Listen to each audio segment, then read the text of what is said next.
Dengue की आमद है। एक तो हमारे यहाँ ये शायद बड़ी मिसकंसेप्शन है कि डेंगू जो है वो जूस पीने से ठीक हो जाता है। हमें आप ये बताएं कि क्या कोई खुराक खाने से डेंगू से बचा जा सकता है? कोई ऐसी भी बात है साइंटिफिकली? बहुत सारी ग़िज़ाएँ हैं जो कि आपको डेंगू से बचा सकती हैं।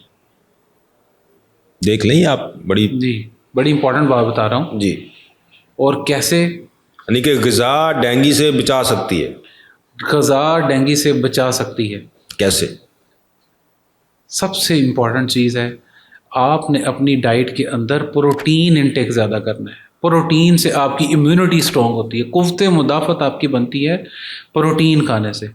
आपकी क़ुव्वत मुदाफ़त अच्छी है तो डेंगू अगर आपका मच्छर आपको काट भी लेगा तो आपकी क़ुव्वत मुदाफ़त उसको खुद ब खुद मैनेज कर लेगी। हल्का फुल्का शायद बुखार हो जाए, ज़्यादा बिगड़ेगा नहीं। कितनी प्रोटीन चाहिए हमें दिन में? रूटीन की सबसे इम्पॉर्टेंट चीज़ जो है ना वो ये है कि आपकी तीनों डाइट्स के अंदर प्रोटीन, जैसा कि नाश्ते में अंडे बेहतरीन सोर्स है, वाइट एग वाइट जो होता है ये बेहतरीन है, गोश्त प्रोटीन्स है, दही प्रोटीन है, नट्स प्रोटीन है, आप सब्जियों में बहुत ज़्यादा प्रोटीन्स। तो आप ये चीज़ें अगर इस्तेमाल करते हैं तो आपका इसका मतलब है कि आपका प्रोटीन इंटेक अच्छा है। और ये 1-2 दिन 3 दिन के प्रोटीन इंटेक से डेंगू से नहीं बचाएगा। क़ुव्वत मुदाफ़त बनने में टाइम लगता है। आप अपना लाइफस्टाइल, आप अपनी ग़िज़ा ऐसी रखेंगे कि जिसमें आप रूटीन में, मैं अब आपको एक क्वेश्चन आपने पूछा है जो कि कितनी प्रोटीन चाहिए, एक आम बंदा उसकी कैलकुलेशन के लिए बता देते हैं। 1 ग्राम पर केजी प्रोटीन डेली की आपको चाहिए, मिनिमम कम से कम। अगर 100 kg का बंदा है तो उसको 100 ग्राम्स प्रोटीन चाहिए। 100 ग्राम्स मतलब 2 बोटियां भी नहीं बनती डॉक्टर साहब? 2 बोटियां भी नहीं बनती, ये है मिनिमम। अच्छा। अब जिसकी हम बात कर रहे हैं, जिसने आपकी इम्यूनिटी को तगड़ा करना है, जिसने आपकी क़ुव्वत मुदाफ़त को तगड़ा करना है, जिसने आपको डेंगू से बचाना है, वो कौन सी है? वो है कि आप आहिस्ता आहिस्ता अपना प्रोटीन इंटेक ज़्यादा करेंगे। इसको 1.5 से 2 ग्राम तक ले जाएं पर डे मसलन। यानी कि अगर एक नॉर्मली हमारे जो वेट हैं वो 80-90 के दरमियान है मर्दों के। हाँ जी। ख़वातीन के 70 से 80 के दरमियान है। हाँ जी। तो यानी कि 150 ग्राम प्रोटीन आप एवरेज ले सकते हैं। एवरेज हर बंदे को लेनी चाहिए डेली। 150 ग्राम मेरा ख्याल है हार्डली 3 या 4 आपकी, अगर आपने अंडे शामिल कर लिए तो 2 बोटी हैं। सर 2 अंडे हैं ना, एक अंडे में एवरेज 7 ग्राम प्रोटीन होती है। ठीक है। तो 2 अंडे खाए तो 14 ग्राम प्रोटीन बनी। ठीक है। 2 बोटियां ले लेंगे तो 100 ग्राम होगी। फिर भी आप प्रोटीन डेफिसिट है। अच्छा, फिर भी कम है। तो इसलिए मैं कह रहा हूं कि आप अपनी बॉडी को बिल्ड करें कि वो इस प्रोटीन की मिकदार को ऐसा 150 तक ले, मतलब 2 ग्राम तक आप अपनी कैपेसिटी को बिल्ड कर सकते हैं अपने वजन के हिसाब से। यानी कि अगर आपका 60 kg है तो आपने 120 ग्राम प्रोटीन लेनी। हाँ, इसकी कैपेसिटी बनानी है आपने, बिल्ड करने की। पहले दिन ही नहीं, पहले दिन तो फिर आपको तंग भी करेगी। ठीक है। यानी कि प्रोटीन लेने से आप डेंगू से बच सकते हैं। हाँ, तो आप इसका मतलब है कि अगर आपकी इम्यूनिटी आपने तगड़ी करनी है तो प्रोटीन लें। प्रोटीन लेंगे तो डेंगू या इस जैसे और भी जितनी भी वबाई बीमारी हैं आप उससे महफूज रह सकते हैं। ठीक हो गया डॉक्टर साहब, डेंगू हो गया। हाँ, हमारे जो है ना वो फिर जूस देना शुरू कर देते हैं, और वो भी फ्रेश ताज़ा जूस है जी, ताज़ा जूस पिलाई जाओ और वो पी जाता है। फिर कितना जूस पिलाएं? क्या ये तेजाब नहीं है जूस उसका कोई इलाज है ही नहीं है। अच्छा। कितनी सरप्राइजिंग बात है, हमारे पास इवन हॉस्पिटल में भी लोग जा रहे होते हैं मिल्क शेक शॉप्स पे और जाके वहाँ से जूस भर के ला रहे होते हैं। कोई सेब का जूस ला रहा है, कोई सेब का मिल्क शेक ला रहा है, हालांकि इसका कोई अमल दखल नहीं है। अच्छा, क्या करें?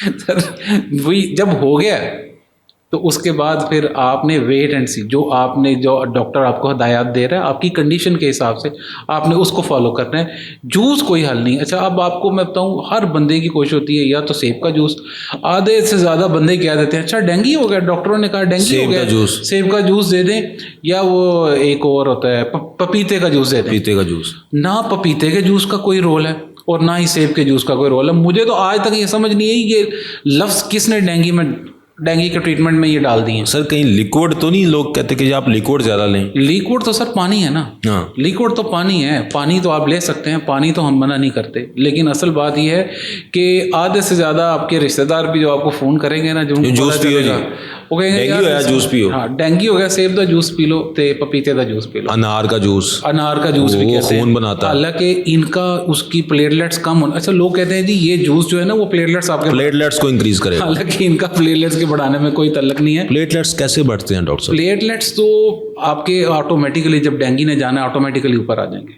6-7 दिन का बुखार है, जैसे ही डेंगू ने ख़त्म होना है प्लेटलेट्स आपकी बॉडी के ऊपर आ जाएंगे। आपको इसके बढ़ाने के लिए कुछ भी करने की ज़रूरत नहीं है, आपने सिर्फ डॉक्टर की हिदायत को फॉलो करना है जैसे जैसे वो आपको गाइड कर रहे हैं। डेंगू से बंदा जो है वो फोत हो सकता है, जिंदगी जा सकती है? बिल्कुल जा कैसे? अच्छा आप कह रहे हैं वेट एंड सी करें? नहीं, वो तो वेट एंड सी का मतलब है कि डॉक्टर की हिदायत के मुताबिक आपने जाना है। ठीक है, जब हो गया तो ठीक है, वो डॉक्टर आपको जैसे लेके चलेगा, आपने खुद में घर में लेकिन मेरा ख्याल है सिवाय पैनाडोल के मेडिसिन तो कोई नहीं है। हाँ, पैनाडोल के अलावा बुखार के लिए या सिम्टोमेटिक ट्रीटमेंट है, अगर किसी का मैदा ख़राब है या उल्टी मतली आ रही है तो उसको उस हिसाब से सिम्टोमेटिक ट्रीटमेंट। खतरनाक कब होगा डेंगू? डेंगू की खतरनाकियाँ बहुत ज़्यादा हैं। डराना मकसद नहीं है, बताना मकसद है कि जब आपको लगे कि ब्लड प्रेशर ड्रॉप हो रहा है, पेट में पानी आ रहा है या फेफड़ों में पानी आ रहा है, इसका मतलब है कि डेंगू अगली स्टेज पे जा चुका हुआ है और आपको फिर इमीडिएटली अपने करीबी मुआलिज को चेक करवाने की ज़रूरत है। भूख नहीं लगती, उल्टी मतली की कैफियत रहती है, पेट में पानी आ जाता है जिसे हम एसाइटिस बोलते हैं, लंग्स में पानी आ जाता है जिसे हम प्लूरल एफ्यूजन बोलते हैं, ब्लड प्रेशर ड्रॉप हो जाता है, 100 से कम ऊपर वाला ब्लड प्रेशर हो जाता है। ये वो ख़तरनाक अलामतें हैं जो कि डेंगू में आ सकती हैं। लेकिन डॉक्टर साहब इससे पहले तो हमने सिर्फ ये सुना था कि जी खून, नाक से खून आना शुरू हो जाएगा, मुंह से खून आना शुरू हो जाएगा। ये एक और तरह का, ये एक और इसकी फॉर्म है जिसे कहते हैं dengue haemorrhagic fever, DHF, dengue haemorrhagic fever, जिसमें प्लेटलेट्स इस हद तक लो हो जाते हैं कि उसकी वजह से नाक से, मुंह से, पेशाब पखाने के साथ खून आ सकता है। ये काफ़ी एडवांस है और ये बहुत कम लोगों में होती है। मतलब कितने पेशेंट्स होते हैं डेंगू के जिनमें ये सिम्टम्स आ सकती हैं? 1 से 2%। बाकी आप जो हैं वो सिम्टोमेटिकली खुद ब खुद ही ठीक हो जाता है बिल्कुल, विदाउट एनी रीज़न। आपने बस अपने आप की इम्यूनिटी अपनी अच्छी रखनी है, ग़िज़ा अच्छी करनी है। आप अगर ये करते रहते हैं तो यकीन करें बहुत सारे लोगों को पता भी नहीं चलता उनको डेंगू हुआ है। डॉक्टर साहब हमने तो इवन मुझे खुद लास्ट ईयर डेंगू हुआ, हमने तो जो सुना है कि डेंगू से जो है वेट लॉस, कमज़ोरी, नकाहत, ये सब अलामात होती हैं और होती भी हैं। बिल्कुल होती है। ये क्यों होती हैं? क्योंकि हमने अपनी बॉडी को उस तरह से तैयार नहीं ना किया हुआ, हमारी अच्छी ग़िज़ा ही नहीं है, इम्यूनिटी नहीं इतनी अच्छी। डेंगू आया, आके तबाही मचा के चला गया, हमने अपने आप को फिर भी वैसे ही रखा हुआ। हमारी ग़िज़ा ठीक होगी तो हम अपने लिए कुछ करेंगे ना। हमारी ग़िज़ा ही डेफिसिट है, हम बेसिकली प्रोटीन डेफिसिट कंट्री है, प्रोटीन इंटेक हमारा पूरा नहीं है, कार्ब्स ओवरलोड है, प्रोटीन डेफिसिट है। ओवरऑल इस डाइट के पैटर्न की वजह से हम बीमारियों का जल्दी शिकार हो जाते हैं।